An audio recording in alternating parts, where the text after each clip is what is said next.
I raised the daughter I thought was mine for 16 years only to find out, thanks to a long, carefully hidden affair with my wife, that I was not in fact her biological father. They knew this, and every day they lied to me, mocked me. They didn't think I could just give up on them. But I went further. I was preparing a surprise for them for my daughter's 16th birthday, a surprise that made a scandal of the whole family. I had just turned 41. I met my ex, Daniela, when I was 19. I was not a model citizen then. I loved a varied, busy life. I had many friends with whom we constantly spent time at parties, hanging out. I loved loud music, drive, riding motorcycles, and feeling the thrill of a carefree life. And Daniela? She was my complete opposite. She was a church girl. She was an overly calm, good girl who focused on her studies, books, and constant visits to libraries. When I first saw her, I was hooked. Love at first sight, or whatever they call it. I was very happy that my best friend knew her. They used to be neighbors on Maplewood Avenue, where my friend and his family moved from a few years ago. I asked my friend to introduce us, but he waved his hand and said something like, "She's a bore. Why do you need her? Girls like that don't make friends with people like you. You'll ruin her life," he continued. "Have you ever met someone who made you want to be better? Who made you look at your own aimless life and think, I can be more than this?" That's what Daniela was for me. When I found out that she went to the biggest library in our city almost every day, I started coming too. First just pretending to come for books, and then waiting for at least a few minutes to talk to her. I walked her home, tried to be the kind of guy she wouldn't be ashamed of. For the first time, I felt that I wasn't so worthless after all, that maybe she saw something good in me too. One thing led to another, and somehow, we started dating. And for the first time in a long time, I felt different. For a whole year, I was tirelessly fighting for a better future. I passed the entrance exams to a technical college to become an IT mechanic, as Daniela advised me. I began to really engage in my education, making plans, setting clear goals, not just for her sake, but because I needed it. I started thinking about the future, about building something better. My parents were very happy that I had met Mari-san. They were proud that I had changed and was working hard to change my life. And then, as often happens in life, everything fell apart. One evening, I ran into an old friend who was having a birthday party on Saturday and insisted that I come. I didn't want to go at first, but Mari-san was busy as she was preparing for an important project at the university, and I decided to go just for a little while to see old friends, and the plan to return home quickly was clearly drawn up in my mind. However, everything went differently. In a circle of people I knew well, and after drinking a couple of bottles of hard seltzer, the guys dragged me to ride motorcycles. It all ended horribly. I lost control and got into an accident. My driver's license was taken away, I was suspended from school, I paid a fine, and a criminal case was opened against me. And that was it. The old me, to whom I had been trying not to return for so long, came roaring back. I was hospitalized, and in an instant, everything I had built began to crumble. Daniela was angry. My parents blamed me. My friend, the same friend who once didn't want to get to know us, said that people don't change, especially people like me. I spent 2 months in the hospital. Daniela, despite all her anger, came to see me almost every day. Afterwards, I had to do the correctional labor that the court ordered me to do.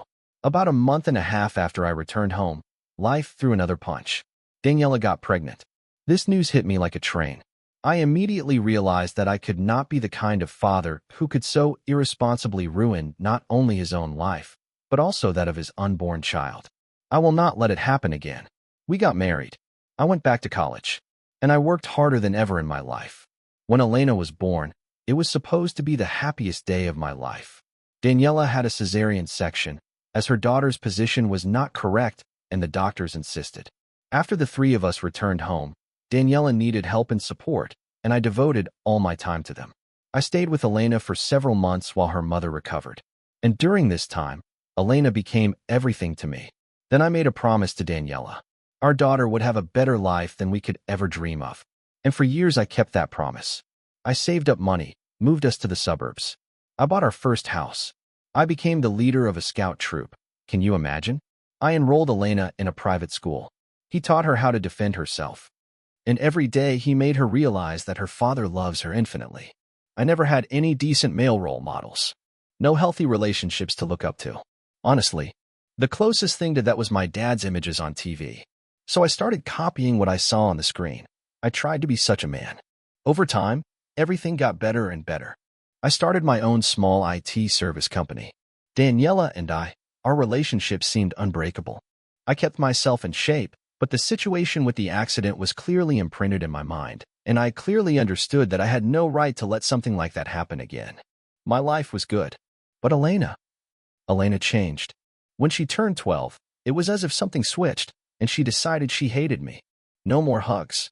No smile in response to my "I love you." Only eye rolls, coldness and silence when I asked her how her day was. It was breaking me.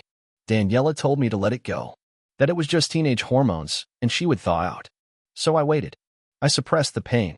I waited for 4 years. When her 16th birthday came, I wanted it to be unforgettable. I spared nothing. I gave her everything she wanted. And still, only disrespect. I'm not proud of it, but for a moment, I wanted to break out and put her in her place. Instead, I went to my friend, who is now not only my friend, but almost a family member. I took him to be our daughter's godfather. I poured out everything to him, the pain, the doubts that had accumulated inside. He listened to me. He said, "Leave it alone. She's going through a transitional period. Just be there for her. You're doing the best you can." And he was right. I even had an idea to surprise Elena. I wanted to put together a slideshow of our shared father-daughter memories for a party. For her 16th birthday, I wanted to create something special, a father-daughter dance accompanied by a slideshow of our photos. I started looking for old photos and then realized something that hit me right in the stomach. I didn't have a single new photo of her. Not a single one. The last photos of her smiling next to me were from her 12th birthday, and those were on her old broken computer. I called a service guy to take care of the problem. 2 days later, the computer was working again. I felt this stupid, desperate enthusiasm. And as luck would have it, there was no password on it. But I didn't want to snoop around. I just wanted those photos. I just wanted to see my girl smiling next to me again. When the computer turned on, I immediately went to the gallery. And there they were. Pictures of us, laughing, hugging, as if nothing in the world could separate us. For a moment, I felt whole again. And then messages started to appear. It was Elena. She was texting with Daniela. Their conversation was long and mundane, until I read it. Elena complained about the dance with her father. She wrote that she didn't want to dance with me. Yes, it hurt. But Daniela didn't attach any importance to it. She said it was just a typical teenage thing. I could live with it. Teenagers can be cruel without realizing it, right? And then Elena dropped the real bomb.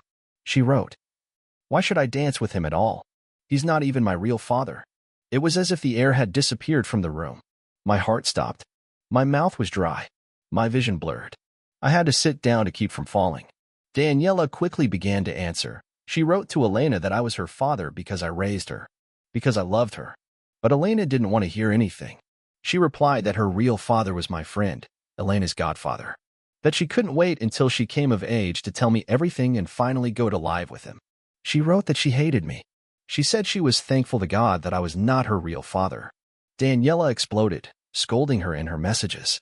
She screamed that letting her godfather tell Elena the truth 4 years ago was a big mistake. The further I read, the darker it got, and the angrier I became. 16 years. 16 years of lies. Daniela lied to my face every day. And my friend, the one I trusted, the one I cried into my vest, doubting myself as a father, didn't just betray me. He forced me to raise my own daughter. I didn't know what I wanted to do, scream, cry, or disappear. It was as if all the grief, anger, pain, and shame I had ever felt in my life had fallen on me at once. I had to leave the house, run out before I did something stupid. I told Daniela that I needed to focus on work. Instead, I went straight to Brooklyn to see the man who had once helped me get away with a ticket and community service for the accident, my old public defender, who was no longer a small-time lawyer. He now had a fancy, expensive firm near the Dambo. To my surprise, he recognized me. He said I was his first real case. We sat down. I told him everything. He told me how to proceed. I had to make all the screenshots of the conversations, all the correspondence, especially the statement that I was not Elena's biological father. And we scheduled the next meeting in a few days. When I got home, I was drawn to my computer again. I turned it on and the messages kept coming. Only now they were Elena's conversations with my friend, her real father. And it was no less painful. Elena called him Poppy. She wrote how much they looked alike. How happy she was that he was her real dad. and he called her his girl. A few days later, I prepared all the necessary information that was like a blade cutting through my soul and rushed to my lawyer again. My lawyer listened. He reread the screens. And then he asked me the most difficult question. What do you want to do? And I answered, without hesitation, burn everything to the ground. He asked me again. He made sure I realized the consequences. I nodded. Yes. And I wanted everything to be ready for Elena's 16th birthday in a week and a half. So we rolled up our sleeves and got to work. 18 hours without a break, practicing every legal step we could take. I followed his every instruction to the letter. I secretly put my company up for sale. I called Elena's private school and withdrew funding for the next year. I closed her college fund. I emptied all her savings accounts. I started preparing the house for sale. No one suspected a thing. I played my part perfectly, except for one thing. There was one thing I didn't do perfectly. On the day of her 16th birthday, I showed up. I played my part. And the day itself? It passed without a single malfunction. The whole family came, smiling faces everywhere. Elena was shining, laughing with her friends, living the best day of her life. And me? I wore a mask. Daniela took me aside several times, asking if I was okay. I lied. Every single time. It was the hardest lie of my life. From the moment I met Daniela, honesty was the only thing I gave her without hesitation. And now, for a week and a half, every kiss, every touch, every night with her felt like swallowing glass. I wanted to scream. I wanted to tear everything apart. But I didn't. I smiled. I played my part. Because I needed everything to fall apart the right way. Daniela consciously allowed me to raise someone else's child. And not just anyone. My friend, my best friend. Someone who was supposed to be like a brother to me. Who was my best man at our secret wedding. My confidant. The godfather of my child. Holding back that rage? It was like holding back a hurricane. And then came the highlight of the evening. The father-daughter dance. I called Elena to the center of the dance floor. She looked annoyed, but came over, wearing that typical teenage mask. I turned on the music. The crowd applauded. And when we were dancing, she smiled at me. She really smiled at me. And it tore me apart. I had been begging for that smile for years. I prayed for it. And now that I had it, I didn't want it anymore. Behind us, on the big screen, a slideshow began. First, photos. Happy moments. Father and daughter, smiling through the years. And then, as the song came to an end, the pictures changed. Screenshots. Screenshots of messages. How she wrote to Daniela that I was not her father. How she called my friend Poppy. Lies, betrayal, contempt. The room went silent. I felt it. Silence, heavy as concrete, fell on everyone. Daniela's face turned pale, as if she had seen a ghost. Elena stood stunned, just staring at the screen. And my friend? Looked like a man who was already being led to the gallows. Daniela rushed to me, sobbing, begging, muttering that she could explain everything. I pulled my hand out of her grip and said coldly, "Save it for the court. I have filed for divorce." Elena stood there in shock, and I looked her straight in the eye and said, "I worked my ass off to give you the world, and now you don't deserve it." Then I turned to my friend, the one who ruined my life, and made him a promise. "Every time I see you, I will sweep you off your feet." And right there, in front of everyone, I knocked him down. One punch, and he was lying unconscious on the dance floor. And then there was chaos. Daniela and Elena ended up at my mother's house. Her own family turned their backs on her, outraged by what she had done. Her father, a man who has always distrusted me, even when I changed. He asked me for forgiveness. Can you imagine? A few days ago, I was an irresponsible boy for him. And now? Suddenly, the perfect husband. The perfect father. But I didn't care anymore. A few days later, Daniela came to my door, crying at first sight. She said it was a mistake, that when I was in the hospital after the accident, she was angry and hurt, and my friend was comforting her, and one thing led to another. According to her, they slept together only once. She swore that she had been faithful to me since then. She said she was even ready to take a lie detector if I needed to prove it. So I asked her to her face, "How long have you known that Elena was not mine?" The look on her face said it all before she even opened her mouth. She knew from day one. I told her to leave. I didn't want to hear another word. But she didn't stop. She begged me to go to family therapy. She said I was exaggerating. That this is all ancient history, and we can fix everything. That I was still Elena's real father and everything that mattered. That's when something finally broke in me. I lost control. I started screaming, "Am I exaggerating? Am I exaggerating?" over and over again, until the walls were shaking. I grabbed her things and threw them out onto the porch, cursing her every step of the way. I told her she was a lying freak. I said I never wanted to see her face again. I told her that everything we had built, the life I had shed blood and sweat for, no longer belonged to her. And then I pushed her out the door and slammed it behind her. The days that followed were quiet. Too quiet. Daniela wrote and called incessantly, begging, pleading. And Elena? Not a word. Not a call. Not a text. Nothing. A few weeks later, Daniela found out that I had sold my business, and worse, that I had put our house on the market. She showed up at an open house, barged in like a madwoman. She started screaming at potential buyers, chasing them out of her house.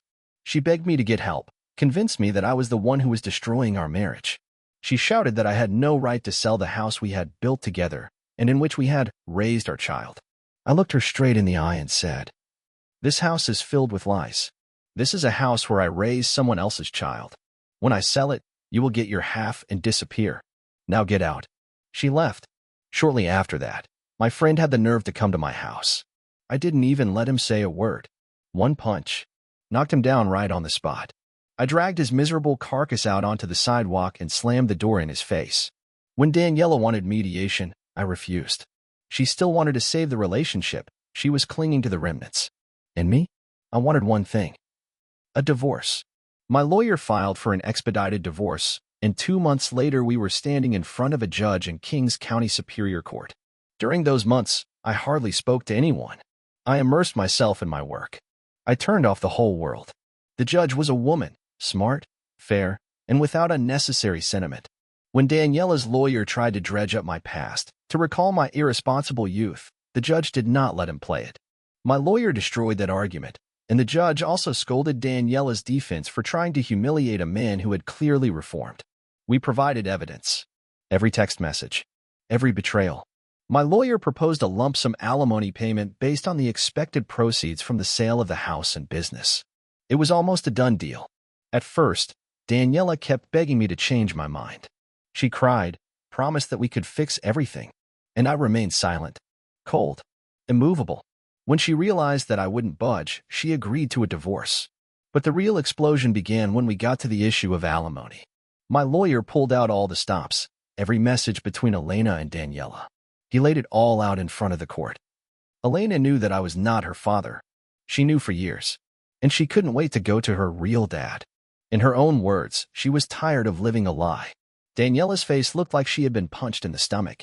Then my lawyer filed a motion to remove my name from Elena's birth certificate, to deprive her of my surname, so that officially, in the eyes of the law, I would no longer be responsible for her no alimony, no nothing, because now everyone recognized that her biological father was my friend, a former friend. Daniela broke down. She started screaming in the courtroom, begging me not to do this to Elena. She said that I was her real father, because I was the one who raised her. And I'll be honest, if Elena hadn't said what she said, if she hadn't spat on everything I did for her, maybe, I would have listened. There were moments when I almost broke down, moments when I wanted to reach out, to try to fix everything. But every time this weakness returned, I reread those messages. How she laughed with her friends at what a fool I was. How she called her godfather Poppy. How she mocked me with the woman I once loved. And immediately my decision became hard as steel again. Even now, I don't know what hurts more. Being betrayed by the woman you thought you would spend the rest of your life with, or realizing that the child you gave everything for threw you away like garbage. The judge sat silently for a long time, turning page after page of those messages. The room was so quiet that you could hear people breathing.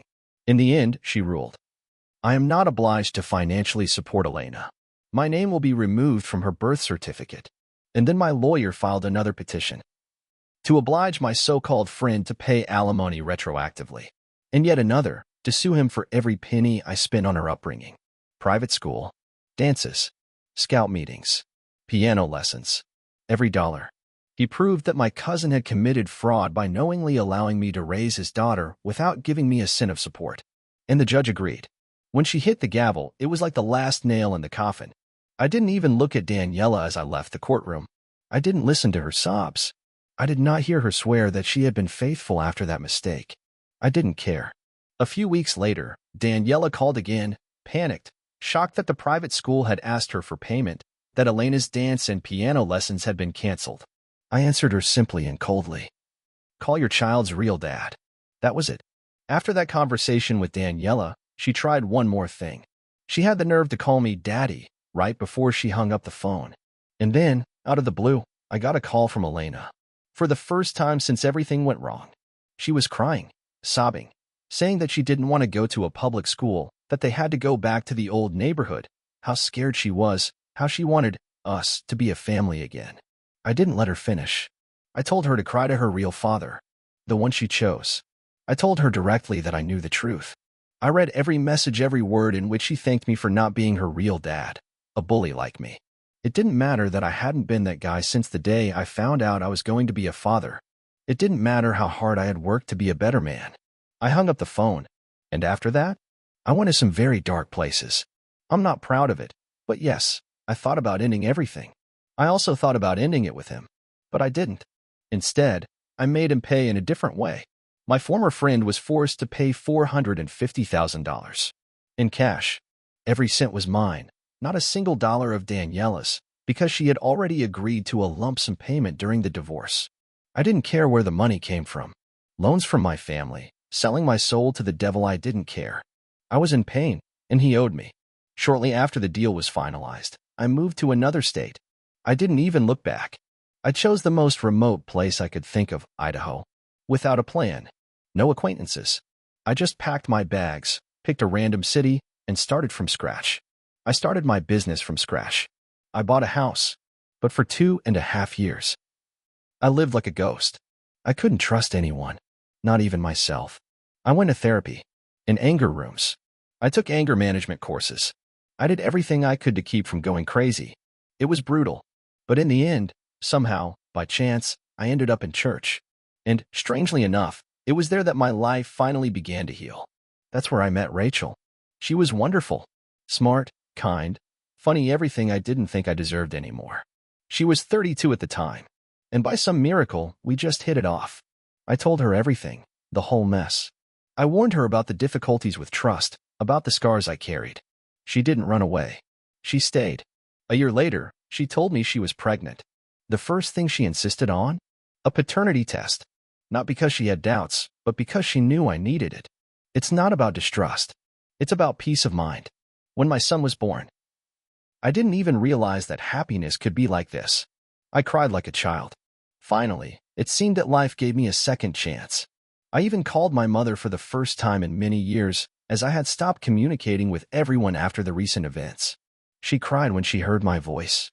When I told her about my son, she, of course, began to press for pity. She said she was 70 and just wanted to see her grandson before it was too late. And so, I agreed. We flew back to New York. We rented a car. We went to Red Hook. What's special about the old neighborhood? You show up once and within an hour the whole neighborhood knows you're back.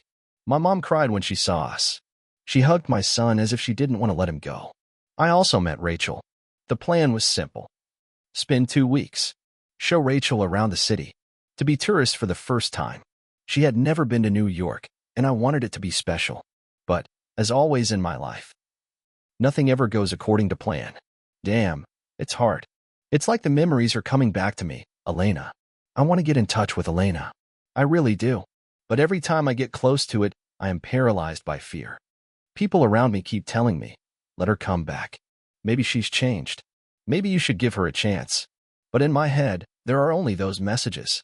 Those lies. The way she talked about me like I was nothing. Like I'm just a joke. I feel stuck. Like I'm fighting an internal war, and none of the usual ways of coping are working anymore. Yesterday was Father's Day. Of course she knew I was in town. Elena tried to call me several times. I saw her name on the screen and froze. I wanted to answer. God, how I wanted to. But I couldn't. All I could think of were those damn messages. The ones she'd sent to her mother, to her godfather, to her friends, to me. Eventually I listened to the voicemail. She sounded happy, too happy. She sounded like she was apologizing. But it was half serious. Passive. As if she was just checking off a to-do list. She was talking about her daughter. About her fiancé. She said she hoped I would call her back. She said it was simple. Easy. But none of this is easy. I was angry again. Both my mom and Rachel said I should give her a chance. And when I asked my mom if Elena had ever asked about me in all these years, she said no, not even once. Only Daniela did. All the time. So yeah, maybe it's a bit of a twist, but I started to think, does Elena really want me back in her life? Or is she just looking for someone to help her raise her child? Is this about love or convenience? This thought made me even angrier. I spent most of the day at the church, which I hadn't visited when I was here. I had so many questions and so few answers. I was hoping it would help me break out of my thoughts. I broke down. I sent Elena a short letter. Just 4 words. What do you want? I didn't expect much. Maybe silence. Maybe guilt. But instead, she sent me a whole paragraph full of emotions. She started with an apology, a real one. She said she knew how terribly she had behaved. That when she first found out that I was not her biological father, it was a shock for her. She admitted that she immediately went to Daniela, and she broke down, begging her not to tell me. Elena said she felt lost. So she turned to her godfather. She said he told her things. About my past. About the life I had tried so hard to bury. Things I never wanted her to know. He was poisoning her against me. Gradually. Step by step. And the more time she spent with him, the further away from me she became. She admitted that she sometimes felt guilty, but he always convinced her that she shouldn't. He always reminded her why she shouldn't be ashamed. Then, at her birthday party, she said that something broke inside her. She said that when we were dancing, she saw me again. She realized how much I love her. And then those messages appeared on the screen. And everything fell apart. In the days after that, Daniela's family told her to stay away, to give me space, to be quiet. And she listened. She stayed silent while our family was falling apart. And now she says she saw it all fall apart, knowing it was her fault, and not knowing how to fix it. She said she understood why I did what I did. That despite everything, deep down, she accepted it. But still, she always wanted to get in touch. Her grandfather, Daniela's father, kept telling her that I loved her, that I raised her, that despite everything she said or wrote, I was a good person, that when the moment of truth came, I would do the right thing. And for a while she believed him.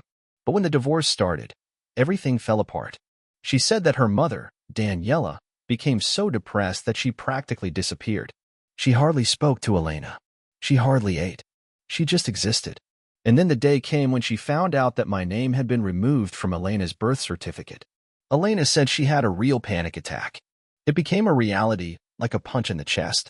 And when Elena asked about school, about the future, her mother replied, "That was the life your father gave you. And he's not your father anymore." That's when Elena called me. She begged me. I scolded her and hung up. She said she had been crying for days. She tried to contact her godfather, her real father. He just disappeared. He did not answer. When she came to his workplace, he told her to leave. He said she was a mistake. Daniela withdrew even more. She locked herself in her room. She would only come out to take a shower or use the toilet. She did not talk to Elena at all. Elena begged her grandfather to take her to me. When they arrived at our house, they found out that I had moved. Her grandfather promised to contact her mother and find out where I had gone. According to Elena, the next 2.5 years were hell. Everyone in the neighborhood knew what happened. They knew the story. The whispers. The looks. Judgment. Her father completely avoided her. He didn't want to pay child support. It took her grandfather's threat of a lawsuit to get him to pay anything. At home, Daniela still did not speak to her. And when she did, it was cruel. She called Elena ungrateful. She blamed her for everything. She said that it was because of her that she lost the love of her life. But her grandfather could not stand it. He told Daniela directly, "You lost him because you betrayed him." After that, she locked herself in her room again. So Elena stopped coming home. That's how she met the father of her child, a guy her age who worked in a service salon on the corner. They talked for months. One thing led to another, and she got pregnant. At first, her grandfather was furious. But as soon as the guy said he wanted to marry her and raise the child properly, everything calmed down. Elena said the pregnancy was a blessing disguised as a problem. Suddenly, Daniela seemed to come back to life. She started talking to her again. She went to all the doctor's appointments. She became a mother again. Her boyfriend immediately entered the maritime college. To become a seafarer, it was his dream. He wanted to marry her before he went to school. But Elena wanted a real wedding. So when Elena found out I was in town, she drove across Brooklyn like she was going crazy. She got a speeding ticket trying to get to Daniela's apartment to visit me with her. She said she just wanted to see me, to say I'm sorry, to show my granddaughter. But she hesitated. It hurt Daniela to see me move on, and it hurt even more to realize that I now had a son of my own. Elena was happy when she found out that she had a younger brother, though not her own. But Daniela, she didn't take it so well. After I read Elena's letter, a storm of emotions rose up inside me, and I called Daniela. I asked her directly, is it true? Had she really not spoken to Elena for years? Did she really blame her own daughter for the divorce? At first she was silent, but eventually she confessed. Yes, she did. It's true. I exploded. I screamed. I threw out all the bitterness that had accumulated. And then I heard her crying, and something inside me cracked. I took a deep breath and calmed down. I told her that she needed to move on, to find someone new, try to start over. But she said she couldn't. She said I would always be her husband, that she had never stopped loving me. And I confess, it hurt more than I expected. Later, I asked my mom to talk to my ex-friend on my behalf. Not because I wanted reconciliation, I needed answers. When he heard my voice, he burst into tears. He begged for forgiveness. I did not give it. I asked him only one question. Why? Why didn't you just become her father? Why did you poison her against me? The answer? Jealousy. He said he had always loved Daniela. When I got to the hospital, he saw his chance. He consoled her, manipulated her, and he was with her. Once. It lasted a moment, and when she realized what was happening, she pushed him away. But it was too late. When she found out she was pregnant, they both knew whose child it was. They made an agreement to keep everything secret, to pretend, and they did. For a while, I told him that the next time we saw each other, it would be in hell, and that I would be waiting for him there. Then I hung up the phone. Throughout all of this, Rachel was by my side, unwavering. She held me when I needed it, reminding me that we have a life worth living. Elena and I began to communicate again slowly, through letters at first. On Independence Day, we had our first real conversation. She cried for over an hour. I even talked to her boyfriend. No, her fiancé. He, like a real man, asked me for permission to marry her. I laughed, not because it was funny, but because it was old-fashioned and quite noble. My own wedding is next month. Rachel wants to invite Elena. And Elena, she asked if I would walk her down the aisle in November. I haven't answered yet. I still don't know, but I'm thinking about it. Rachel's father talked to me a few days ago. He said that he has no idea how I was able to bear that burden, but he is grateful that I did. He said I gave his daughter a future, a son, and a man for whom he would fight and kill if necessary. We both laughed, and then he looked me in the eye and said something real. You need to let go of your anger. You need to forgive, but not to forget. And he was right. So we invited Elena to the wedding. We even offered to pay for the tickets. You know, I even like him. As for walking Elena down the aisle, I haven't decided yet. Let's see how my wedding with Rachel goes. No one was rude. No one was cruel. And by some miracle, you helped me through my darkest moments. Rachel? She was glowing. Happier than I've ever seen her. My future in-laws. They were going crazy with excitement and joy. It seemed like the whole town was going to our wedding. Meanwhile, I wasn't even at home. I was 2 hours away, walking back and forth at the airport, waiting for Elena and her family to arrive. In the days before their arrival, Elena and I talked a lot. Or rather, she did. She cried, apologized, broke down again and again. And I listened. When she couldn't talk, I talked to her fiancé. The guy is calm. He's balanced. He speaks only when it matters. When their plane finally landed, I was afraid. Not because I was going to see her, but because I didn't know what my anger would do. And then I saw her. She ran to me like a little girl, just screaming, "Daddy."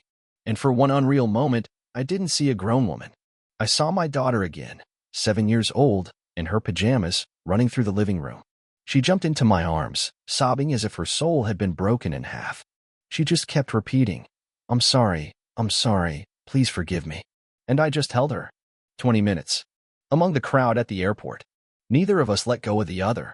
She was afraid that if she let go, I would disappear again. In the end, it took both her fiancé and me to convince her to open her hands. When she calmed down a bit, her fiancé greeted me properly, respectfully, confidently. Then they introduced me to their baby. I won't lie. I cried. Not out of anger. Not out of anger. But because this little new life in my arms felt like peace, as if something had finally become whole, Elena looked exactly like her mother in her 20s. And for a moment, yes, I remembered Daniela. On the way home, we just talked. Her fiancé was talking about studying, about making a career. Elena said she was studying online to become an economist. We were just sharing our lives. No drama, no tension, just life. When we arrived, Rachel and her family threw a real feast. Italian food for the whole house. Rachel had gone to great lengths that week, learning all the recipes to make sure everything was perfect. I think she wanted to make Elena feel welcome, and she succeeded. They hit it off right away. Every few minutes, Elena would run up to hug me and then go back to help Rachel. And I just sat there, holding my son in one hand and my granddaughter in the other. I watched life come full circle. Later in the evening, when both kids were asleep, I went out on the porch to get some air. Elena's fiancé was standing in the yard, looking silently into the distance. For a moment, I thought about giving him a fatherly talk. You know, something like, if you hurt her, I'll hurt you. But it was not necessary. Instead, I just asked him what he thought of the view. He looked at me, a little stunned, and said, "It's peaceful. I've never seen anything like it." I nodded. I know the feeling. I've lived in the city all my life. We just stood there in silence, staring at nothing. And it's funny to think of all the things I thought I would bring with me to my new life. I never expected that one of them would be peace. Open spaces are really something incredible. It's hard to explain until you're standing there, breathing it all in. Silence, nature, and peace. After a few minutes on the porch, Matteo turned to me. He said quietly, "I have been with your daughter for 3.5 years. And not a single day goes by when she doesn't mention how much she misses you. How sorry she is for everything." This one sentence. I still hear it in my head. His name is Matteo, and for a 20-year-old, he behaves like a man who has lived twice as long. Such maturity comes only through early pain. I know this well. The next day, I had to stop by the workshop, and even before I picked up the keys, Elena was already halfway to the car with the baby in her arms. Matteo smiled and waved, telling her to enjoy the day. She looked like she couldn't breathe. Her eyes were wide open, shoulders tense. So I told her, we'll work for half a day and spend the rest together. This calmed her down a bit. And as we drove, I started to see it, really see it. Elena had experienced a deep, silent trauma. The girl who had once rolled her eyes at my every word was now hanging on by a thread. Later, I asked Matteo how bad it was. He said that she has serious abandonment issues. She is always afraid that he will leave her. She calls him all the time. She holds on to him. For months, she was afraid to show her true self, because she thought that if she made a mistake, he would leave too. And all this. This fear, this pain. It's all my fault. But Matteo didn't blame me. He said he understood why I left. Respect, even if it hurt. We closed early, and when we got home, Elena was already waiting on the porch. As soon as she saw me, she ran away. Not dramatically, but with that determined, slightly panicked haste, like a child afraid of missing the bus. Rachel met me at the door. She said quietly, "She needs to be reminded that everything is okay now, that you're not going to disappear anymore." I didn't know what to say, but Rachel took my hands, looked into my eyes, and said, "Elena is in pain, and she needs her father." So for the next few days, I became one again. A father. We spent time together, for real. I took her to Rachel's parents' ranch. I showed her bison and elk. I took her for a walk in the mountains. It felt like her first deep breath.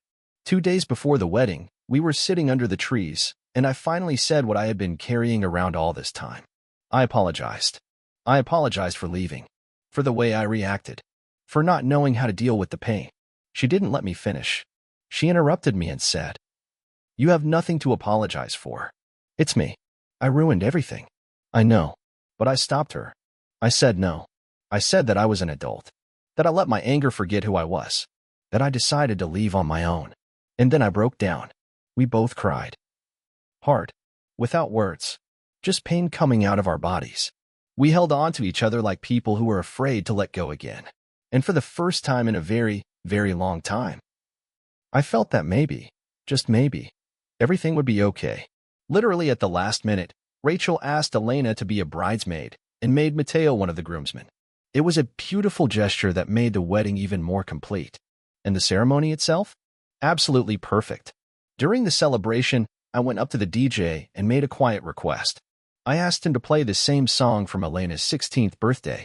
When it came on, I walked up to Elena, looked her in the eye and asked, "Will you dance with your old man?" She didn't even answer. She just threw her arms around my neck and cried the whole dance. She held me as if I was the only thing keeping her on her feet. We didn't talk. We didn't need to. It was just healing. I hadn't felt that much joy in years. After the wedding, I let Elena and Mateo stay at our house for a while to help with her little brother while Rachel and I went on our honeymoon to Hawaii. When we came back, she greeted us with a hug, so sincere, with clear eyes and a light voice. Elena and Mateo's wedding was scheduled for September. And yes, I agreed to walk her down the aisle. It was an honor. And yes, I renewed my emotional connection with the one who changed my life in one day and became an integral part of my life, even though she was not my own daughter by blood. But this connection was stronger.